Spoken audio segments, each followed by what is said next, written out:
I never meant for the words to leave my mouth. If I could have grabbed them midair, swallowed them back down, I would have, but it was too late. The moment they slipped free, I saw it, the shift in his eyes. The man who once looked at me like I was a safe place now stared as if I were a stranger. He didn't shout. He didn't even speak. He just leaned down, pressed a gentle kiss against my forehead, and walked out. That's how my husband left me. Not with rage, not with accusations, with silence. Silence so sharp it sliced deeper than any blade. Daniel, and I had been married 8 years. He wasn't flawless, no one is, but he was steady. He was a man who never forgot my coffee order, who warmed up my car in the dead of winter, who never missed a single anniversary. For a long time, I told myself that kind of love was all I needed. And then I met Aaron. It started innocently, the way these things always do. He was a co-worker, charming, playful, always making me laugh when the office felt unbearably heavy. He noticed me in a way Daniel hadn't in a long while. At first, it was harmless. Shared lunches, casual messages. But then came the late-night texts. Are you awake? The kind of conversations you know you shouldn't be having when you're married. And then one night, I crossed a line. I told myself it was only once. A mistake. Something I buried deep and never let see the light of day. I convinced myself Daniel didn't deserve the truth, that keeping silent was protecting him. But guilt is its own poison. It doesn't kill instantly. It eats you away piece by piece until eventually your own mouth betrays you. It happened on a Sunday morning. We sat at the kitchen table, sunlight filtering through the curtains, the smell of coffee filling the room. Daniel was across from me, reading his paper as usual.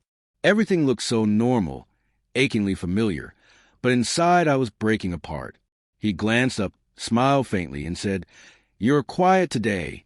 Something on your mind." And before I could stop myself, the words spilled out, raw, jagged, unplanned. I made a mistake. His brow furrowed. What kind of mistake? My heart hammered. My hands shook around the coffee mug. I could have lied. I could have brushed it away. But some dark part of me wanted him to know. Maybe even wanted punishment. I slept with someone. The silence that followed was unbearable. Daniel didn't move. He just stared. Lips parted like he was struggling to breathe. Slowly. He folded the newspaper, set aside with care, and pushed his chair back. I braced for shouting, for something breaking, for the fury I surely deserved. But he didn't raise his voice. He didn't curse. He walked around the table, stopped in front of me, and looked down with eyes shattered yet resolute. Then gently, too gently, he pressed a kiss to my forehead. Without a word, he grabbed his jacket and left. The sound of the door closing was the loneliest sound I've ever heard. I sat frozen, replaying my confession in my mind like a sentence I couldn't take back. His coffee cooled. The paper lay untouched. And I kept thinking of that kiss, the tenderness in it, and the finality. Night fell, but he didn't return. Panic set in. I called again and again. No answer. I texted until my hands hurt. Nothing. I even drove to his parents' house. But he wasn't there. For 3 days, Daniel vanished. And in those hollow hours, the crushing weight of what I had done finally hit me. When he came back, duffel bag slung over his shoulder, he was no longer the same man. His eyes were red, worn, empty. He didn't scream. He didn't ask for details. He only said, "I needed time to think." I ran to him, sobbing, words tumbling out. "I'm sorry, Daniel. It meant nothing. Just once. I'll do anything to make this right." His jaw clenched, and his voice, calm but cutting, broke me more than any shout ever could. A mistake? Forgetting to pay a bill is a mistake. Leaving the stove on is a mistake. Cheating on your husband is a mistake. It's a choice. Tears blurred my vision. "I still love you," I whispered, desperate. He shook his head slowly. "You don't destroy someone you love." The weeks that followed blurred together. My begging, my promises, endless therapy sessions where I sobbed until my chest ached, while Daniel sat silent, staring into the distance like he was searching for the man he used to be. He moved into the guest room. Each day the distance between us stretched wider. Sometimes I'd catch him looking at me. not with love, but with the detached curiosity of someone studying a stranger, unsure if the woman he married even existed anymore. Deep down, I wasn't sure she did either. One night, I found him in the garage, sitting in his car, engine off, staring at the wheel as though he might disappear into it. "Please," I whispered from the doorway, "don't give up on us." He turned, and for the first time, his voice cracked.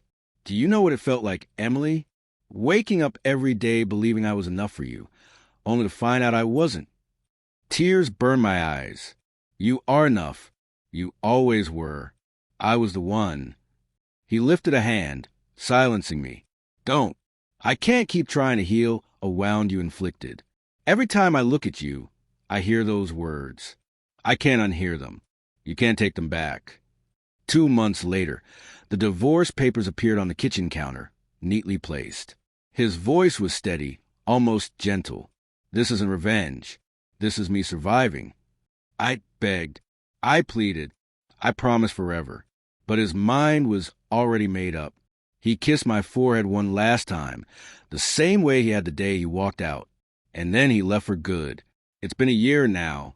I still wake expecting to hear his footsteps in the hall, his voice calling, "Coffee's ready." I still check my phone, hoping for a message that never comes. People say time will heal me, that I'll move forward. But time hasn't erased the memory of the man who loved me completely until I broke him. In the end, it wasn't betrayal that destroyed us. It was the truth we could never take back.